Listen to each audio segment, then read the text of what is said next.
ورسوله النبي الكريم ونحن على ذلك لمن الشاهدين والشاكرين والحمد لله رب العالمين।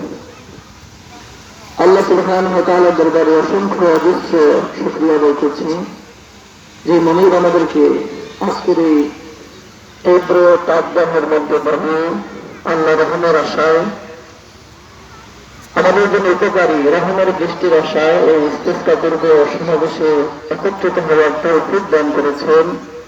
আমরা সকলে সেই মনিরের দরবারে পড়ছি আলহামদুলিল্লাহ। আমরা পড়ছি রব্বানা লাকাল হামদ। সম্মানিত মুসলিম কেরাম, আসলে তীব্র তাপদাহের কারণে যেহেতু সালাত পড়া আর এই সালাত পূর্ব সমাবেশে দীর্ঘক্ষণ কথা বলাটাও কষ্ট দেওয়ার সামিল।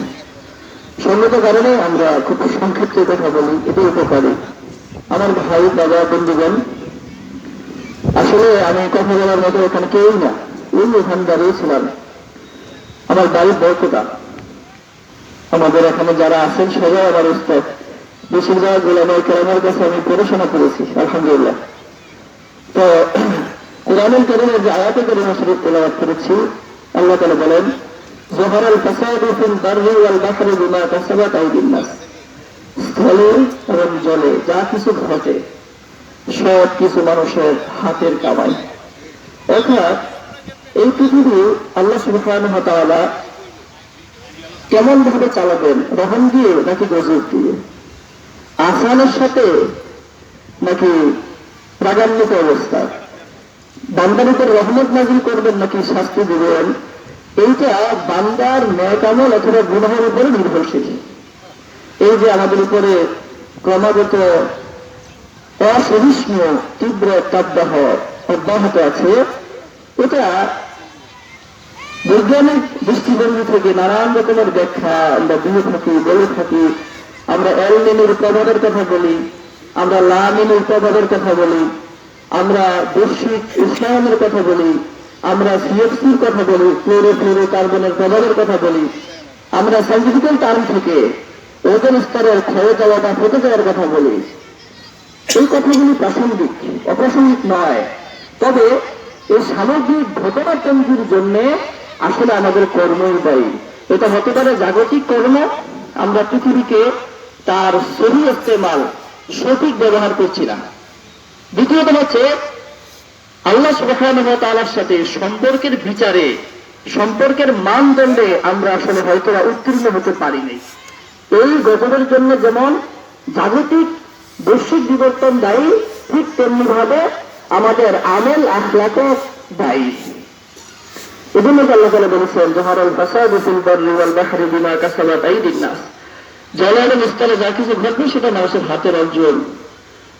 এই আয়াতের প্রেক্ষাপট ধরে আমি কথাই বলতে চাই, যদি পৃথিবী আল্লাহ সুবহানাহু ওয়া তাআলার পক্ষ থেকে স্থিতিশীল রাখার আশা আমরা রাখি, তাহলে আমাদেরকে পৃথিবীর সাথে সঠিক আচরণ করতে হবে। এটা জাগতিক বিষয়। পৃথিবীর সাথে আমাদেরকে সঠিক আচরণ করতে হবে। আমরা যদি পৃথিবীর সাথে সঠিক আচরণ না করি, পৃথিবী আমাদেরকে সঠিক আচরণ ফেরত দেবে না। কারণ পদার্থবিজ্ঞানের একটা সূত্র আছে, প্রত্যেক ক্রিয়ার একটা বিপরীত প্রতিক্রিয়া আছে। নিউটনের বলবিদ্য তৃতীয় সূত্র, যে কেউ যদি একটা দেয়ালকে সজোরে ধাক্কা দেয়, সে কিছুটা হলে দেয়ালের ধাক্কাটা অনুভব করবে।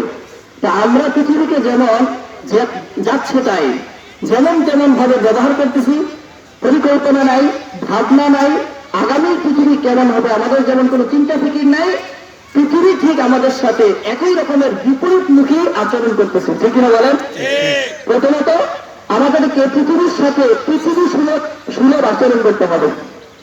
দ্বিতীয়ত হচ্ছে আমাদেরকে আল্লাহ সুবহানাহু ওয়া তাআলার সাথে সম্পর্কের জায়গাটা মজবুত করতে হবে।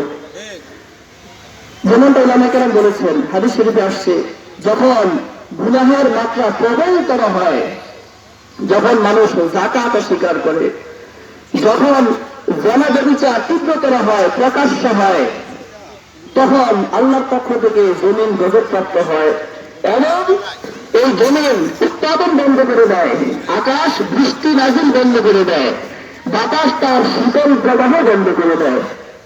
তো প্রিয় মুসলিম কেরাম, আমাদেরকে গুনাহ ছেড়ে দিতে হবে, আল্লাহ তাআলার কাছ থেকে রহমত প্রাপ্তির ব্যাপারে আমলের দিক থেকে, চরিত্রের দিক থেকে উন্নত হতে হবে। আল্লাহ সুবহানাহু ওয়া তাআলা আমাদেরকে তৌফিক দান করেন। তা আমি আর